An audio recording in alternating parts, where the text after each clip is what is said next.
And then he goes on to say, it says, but to each one of us, grace has been given as Christ apportioned it.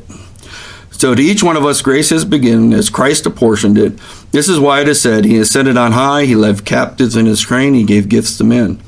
What does he ascended mean except that he also descended to lower earthly regions?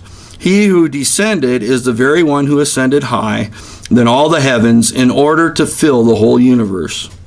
And so here's Christ and Paul saying, he says, listen, he gave grace to each one according to how he apportioned it, how he measured it out, how he gave it to them.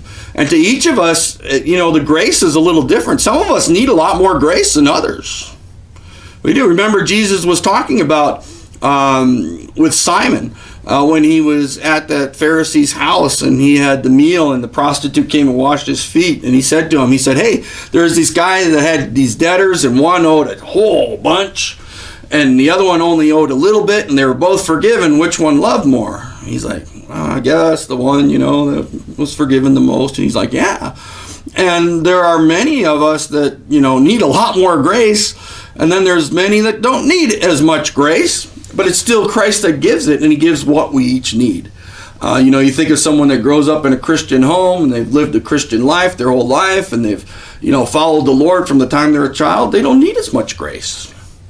There's still mercy that's there. There's still glory that's there. There's still blessings that's there. There's still all kinds of stuff. But as far as that grace, because grace is an unmerited favor. It's like we didn't have a righteous life, but he gives it to us. Someone that's lived a criminal life and they've, gone and they've, stole and killed and, all these things. I mean, they need a lot of grace because justice says they should be punished. Grace is the thing that gives them that freedom. And so, but Christ is the one that gives it all, and he gives it according to what we need. And none of us should go, oh, why did they get a different grace than I did? Why did they get a different gift than I did? Why did they get whatever God does, whatever the Father, the Son, the Holy Spirit does in our lives?